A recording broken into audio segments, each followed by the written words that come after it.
तो फ्रेंड्स, आज की वीडियो में हम सीखने वाले हैं व्यू टैब के बारे में। इससे पिछले वीडियो में मैंने आपके लिए रिव्यू टैब के बारे में पढ़ाया था। यदि आपने पिछला वीडियो नहीं देखा है तो प्लीज़ अब वो वीडियो देख लीजिए। तो आज जो हम बात करने वाले हैं वो व्यू टैब के बारे में बात करने वाले हैं। तो आप देख सकते हैं व्यू टैब आपको जस्ट रिव्यू टैब के बाजू में आपको दिखेगा। और व्यू टैब के अंदर आप देखेंगे ये आपके सारे ऑप्शंस हैं। ये आप देख सकते हैं views, immersive, page movement, show, zoom, window, macros, SharePoint. तो first of all I will tell you views.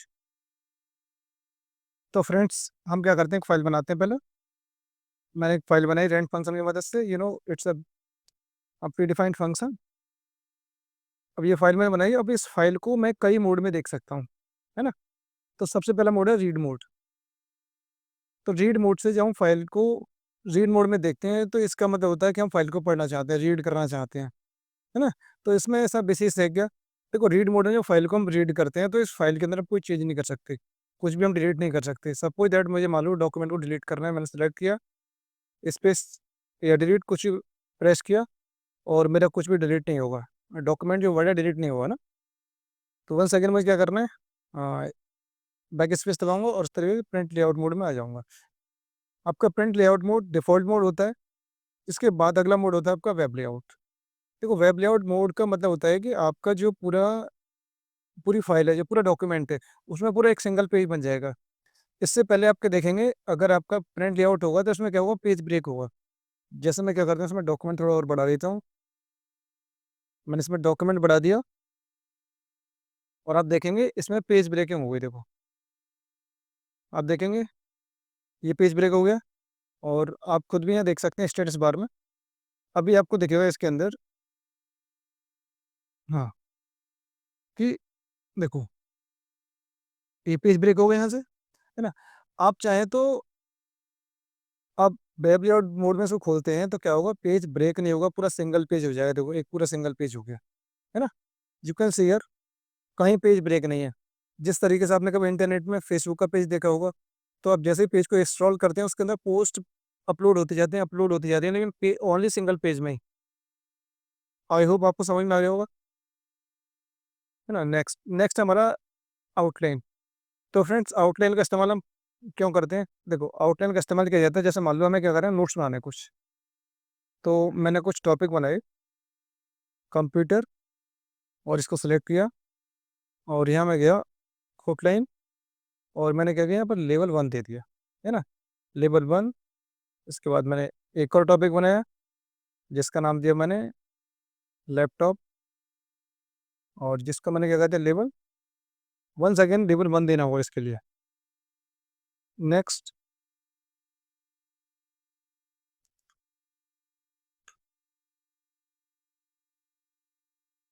RAM, और इसको मैंने क्या किया, इसको लेवल 1 दे दिया। तो फ्रेंड्स, अब क्या होगा, देखो, अब आपको क्या करना है, पूरे डेटा को समराइज करना है। तो सिंपल आपको क्लिक करना है यहाँ। जैसे आप क्लिक करेंगे, देखो डेटा समराइज हो गया, डेटा समराइज हो गया, और डेटा समराइज हो गया। अब आपको जो भी टॉपिक पढ़ना हो, जैसे मान लो आपको लैपटॉप के बारे में पढ़ना है, तो सिंपली आप क्लिक करेंगे यहाँ, जस्ट क्लिक यार, और आपको लैपटॉप का पूरा टॉपिक खुल जाएगा। सपोज अगर आपको ये नहीं पढ़ना, आपको कंप्यूटर के बारे में पढ़ना है, तो जस्ट क्लिक यार, क्लिक करेंगे, कंटेंट आपको ओपन हो जाएगा, है ना। तो इस तरीके से आप क्या कर सकते हैं, अपने नोट्स को एक समराइज में बना सकते हैं। जैसे आपके पास एक नोट्स हैं और आप में बहुत सारे टॉपिक हैं, है ना, तो एक समराइज कर सकते हैं ठीक से, ना। नेक्स्ट क्लोज करेंगे यहाँ से हम। इसके बाद जो हमारा है नेक्स्ट ड्राफ्ट। फ्रंट ड्राफ्ट भी आपको उसी तरीके से जैसे वेब लेआउट है ना, सेम। इसमें उसमें अंतर इतना है बस, इसमें आपको जो कंटेंट दिखेगा वो आधे पेज पर दिखेगा, और वेब लेआउट में आपके लिए कंटेंट फुल पेज में दिखेगा। बस बस इतना सा डिफरेंस है, कोई डिफरेंस इसके अंदर नहीं है। नेक्स्ट है आपका इमर्सिव। तो इमर्सिव का इस्तेमाल हम क्यों करते हैं, चलो मैं दोबारा फाइल बनाता हूँ, उसको डिलीट करता हूँ सारी चीज़ों के लिए। रेंट फंक्शन की मदद से मैं दोबारा फाइल बनाई, और मुझे फोकस करना है।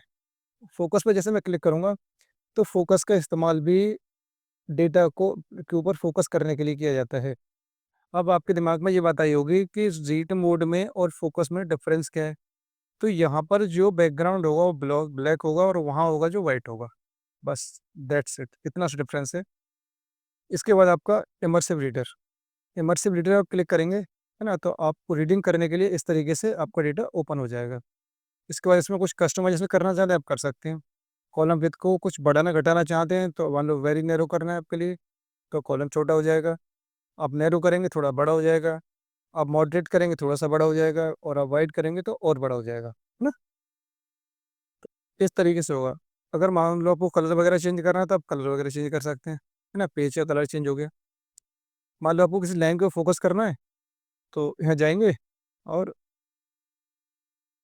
वन लाइन देखो, आपका एक लाइन में फ़ोकस हो गया ना? इस तरीके से आप क्या कर सकते हैं लाइन के ऊपर फ़ोकस भी कर सकते हैं, है ना? आपको क्लोज़ करना है सिंपली यहाँ से आप क्लोज़ कर देंगे। नेक्स्ट आप देखेंगे स अभी आपका जो फ़ाइल खुल रही है वो वर्टिकल खुल रही है, आप चाहते हैं साइड टू साइड खुले, है ना? तो इसमें डेटा थोड़ा-सा और बढ़ाना पड़ेगा।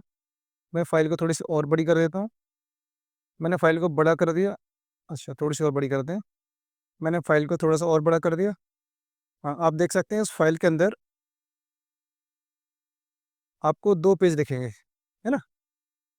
हाँ, देखो आप स्टेटस बार में देख सकते हैं 1 ऑफ 2 मतलब इसके अंदर 2 पेज हैं।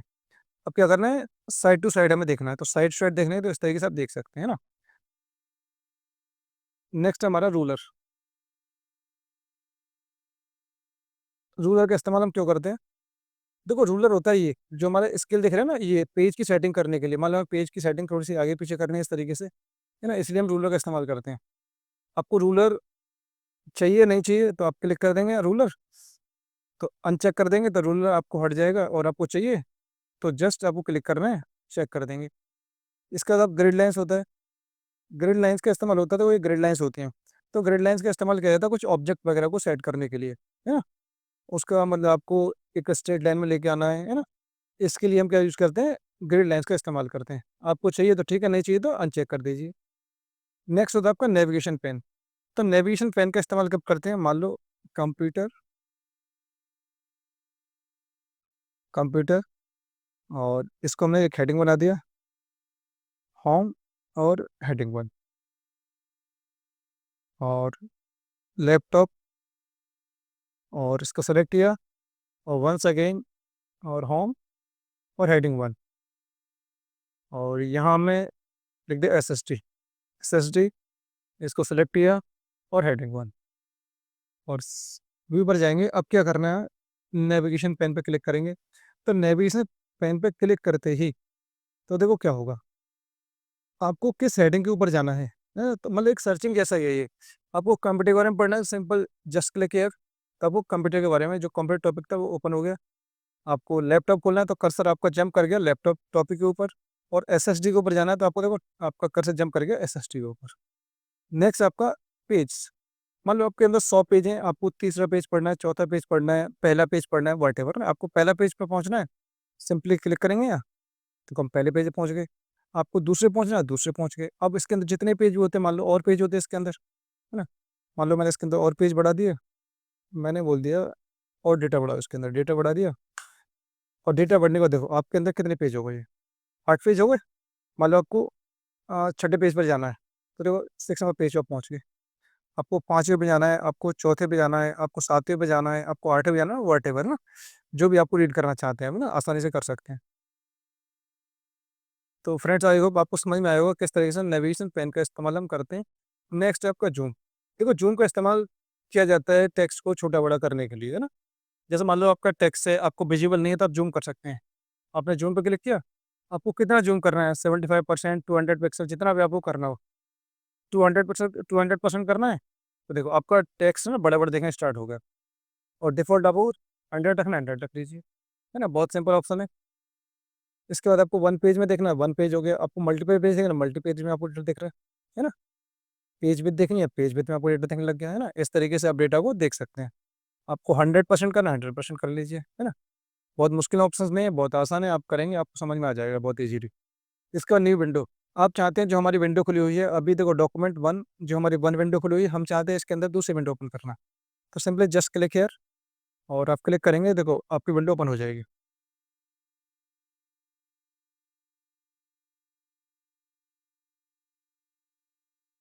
तो आपने क्लिक किया और क्लिक करते आप देखेंगे 1 और 2 मतलब एक विंडो में दूसरी विंडो खुली हुई है ना? आपको पहली पर जाना है, सिंपली यहाँ क्लिक करेंगे, पहली विंडो पे चले जाएंगे आप, है ना। और विंडो को आपको क्या करना है, अरेंज करना है, आप विंडो को अरेंज कर सकते हैं। देखो विंडो तो अरेंज हो गई, है ना। तो आप विंडो को इस तरीके से अरेंज कर सकते हैं। आपको हटाना है, हट जाएगी, देखो इस तरीके से। आपको नई विंडो जोड़नी है, वन सेकेंड आप जोड़ सकते हैं। इसके बाद आप विंडो को अगर आपको क्या करना है, स्प्लिट करना है, स्प्लिट करने का मतलब ब्रेक करना चाहते हैं तो सिंपली स्प्लिट, देखो कहाँ से स्प्लिट करना है आपके लिए, जहाँ से आपको स्प्लिट करना है आप स्प्लिट कर सकते हैं। देखो स्प्लिट करने का मतलब होता है कि आप एक विंडो में देख के दूसरी विंडो पे काम करना चाहते हैं। सपोज दैट आपको टाइपिंग करनी है, कुछ इंग्लिश की प्रैक्टिस कर रही है ना, वट जो भी कुछ आप करना चाहते हैं तो ऊपर वाली विंडो में देख के नीचे कर सकते हैं आप वही काम, है ना। बस दैट्स इट, इतना सा काम है इसका। इसके बाद ही आपको ऑप्शंस दे रहे होंगे। हाँ, आपको साइड बाय साइड देखना है दोनों विंडो, तो सिंपली क्लिक करेंगे तो साइड बाय साइड आपको विंडो देखना स्टार्ट हो जाएंगे, है ना। तो आप देख रहे हैं दोनों विंडो साइड बाय साइड आपको दिख रही हैं। ये दोनों विंडो एक साथ चल रही हैं, इसका मतलब क्या है, यहाँ जाएंगे और देख सकते हैं आप। जो सिंक्रोनाइज सिंक्रो स्क्रॉलिंग है ना, इसकी मदद से ये ऐसा हो पा रहा है। इस पर अगर क्लिक कर देंगे आप तो सिर्फ जिस पे कर्सर आपका होगा वही विंडो आपकी टॉप टू बॉटम मूव होगी, देखो आप उसी को स्क्रॉलिंग कर सकते हैं, है ना। मान लो आपको दोनों स्क्रॉलिंग कर रही हैं, तो सिंपली आपको क्या करना है, just click here synchronise scrolling, और आप देखेंगे दोनों विंडो एक साथ स्क्रॉल हो रही हैं। नेक्स्ट रिसेट, रिसेट का इस्तेमाल कब करते हैं, मान लो किसी ने इस विंडो को बड़ा कर दिया, हाँ ये विंडो बड़ा कर दिया किसी ने, अब आपको रिसेट करना है ना। तो ये सिंपल क्या करेंगे, विंडो और अब रिसेट कर देंगे, तो आप जितना सही का दोनों बराबर सही का करा जाएंगे, ठीक है। तो फ्रेंड आई होप आपको समझ में आ गया होगा इसके बारे में भी, है ना। और इसके बाद आपका स्विच विंडो, आपको दूसरी विंडो में दूसरी पहुंच जाएंगे, और आपको पहली पे आना है, आप पहली पे आ जाएंगे।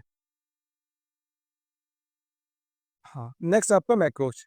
देखो मैक्रोज मोस्ट इंपॉर्टेंट है। मैक्रोज का इस्तेमाल हम क्यों करते हैं, देखो अभी हमने स्प्लिट किया था इसको, अगर हमें रिमूव करना है तो रिमूव रिमूव कर दीजिए, है ना। तो आपकी एक स्क्रीन हो गई, एक विंडो हो गई। नेक्स्ट मैक्रो, तो मैक्रो का इस्तेमाल हम क्यों करते हैं, मैं सेलेक्ट करता हूँ, ऑल डेटा को सेलेक्ट कर दिया।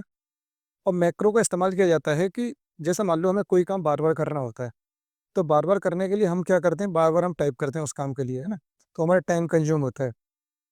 हम चाहते हैं कि एक शॉर्टकट की बना लें जो भी काम हो उसके। तो अगर आपने पहले से मैक्रो बना रखा है तो आप मैक्रो व्यू व्यू मैक्रो पे क्लिक करेंगे और जितने मैक्रो होंगे आपके सामने आ जाएंगे। और इसको बनाने की शॉर्टकट ये होती है ऑल्ट प्लस F8। और अब अगर आपको मैक्रो बनाना है तो रिकॉर्ड मैक्रो पे जाएंगे, और सिंपली आपको क्या करना है, यहाँ क्लिक करेंगे कीबोर्ड, और इसके बाद हाँ सॉरी 1 सेकेंड में करता हूँ, स्टॉप करता हूँ इसको, और दूसरा मैक्रो बनाता हूँ, रिकॉर्ड मैक्रो। आपको क्या करना है, मैक्रो नेम, जो भी मैक्रो आपको बनाना होगा मैक्रो को नाम हम यहाँ देंगे, है ना। और इसके बाद आपको शॉर्टकट की देनी होगी यहाँ पर। तो शॉर्टकट की आपको वो देनी होगी जो पहले से डिफाइन नहीं है, नहीं तो फिर वो वर्क नहीं करेगी, है ना। तो मैंने दिया Ctrl+Shift+M, मैंने शॉर्टकट की दे दी, और इसके बाद मैंने इसको असाइन कर दिया, और ओके। अब मैं यहाँ कुछ टाइप करता हूँ, my name is Brajesh Verma, I am working as a as a computer teacher, as a computer teacher, ये मैंने टाइप कर दिया। अब क्या होगा, मुझे जब भी इस लाइन की जरूरत होगी तो मैं Ctrl+Shift+M प्रेस करूंगा, वो डेटा आ जाएगा। तो सिंपली मुझे क्या करना है, मैक्रो और स्टॉप मैक्रो पे जाऊंगा, मैक्रो को स्टॉप करूंगा मैंने मैक्रो को स्टॉप कर दिया। अब मुझे वो लाइन तब जब भी जरूरत होगी Ctrl+Shift+M, Ctrl+Shift+M, Ctrl+Shift+M, Ctrl+Shift+M, इस तरीके से जितनी बार भी मुझे डेटा चाहिए मैं उतनी बार डेटा को लेके आ सकता हूँ। अब आपको देखना है व्यूज मैक्रोज, तो देखो आपने जितने ही मैक्रो बनाए हो ये आ गए। आपको डिलीट करना है, डिलीट कर दीजिए। मान लो ये आपको डिलीट करना है 6 वाला, आप डिलीट करो। ये डिलीट करना है, ये डिलीट कर दो आप, है ना। आपको ऐड करना है, ऐड कर लीजिए, है ना। अगर नए बना तो नया बना लीजिए, है ना, वट जो भी आप करना चाहते हैं। बट आपके दिमाग में क्वेश्चन आया होगा कि अगर मैक्रो से हम ये काम करते हैं, मैक्रो कॉपी में फिर अंतर क्या है। देखो कॉपी में हम जो रिकॉर्ड करते हैं डेटा वो सिर्फ लास्ट स्टेप को रिकॉर्ड कर पाते हैं, अगर हमने कुछ और कॉपी कर लिया तो पिछला वाला नहीं रहेगा। लेकिन मैक्रो से क्या होगा, ये की डिफाइन हो चुकी है शॉर्टकट की, जिसकी मदद से हम डेटा को जहाँ चाहें जितनी बार चाहें उसको पेस्ट कर सकते हैं, ठीक है। आई होप आपको समझ में आ गया होगा जो भी मैंने आपके लिए बताया अभी। नेक्स्ट आपका प्रॉपर्टीज़।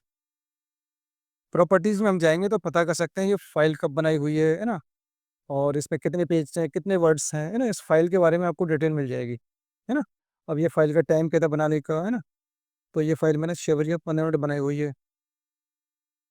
तो आई होप फ्रेंड्स आपको समझ में आया होगा जो जितना मैंने आपके लिए बताया हुआ है। अब आपको प्रैक्टिस करनी है, प्रैक्टिस करना बिल्कुल ही ना भूलें, है ना? Practice is the most important. Friends यदि आपको मेरा वीडियो वाक़ई पसंद आया तो मेरे चैनल को सब्सक्राइब करना और वीडियो को लाइक करना बिल्कुल ना भूलें। अगर वीडियो पसंद नहीं आया, आपको कुछ समझ नहीं आया तो वीडियो को डिसलाइक कर दें। लेकिन कमेंट बॉक्स में मुझे एक बार बता दें कि आपको क्या समझ नहीं आया। और अगर आपने अभी तक चैनल को सब्सक्राइब नहीं किया तो प्लीज़ चैनल को सब्सक्राइब कर लें क्योंकि कंप्यूटर से रिलेटेड मैं बहुत सारे वीडियो लेके आने वाला हूँ। Thank you so much watching my video.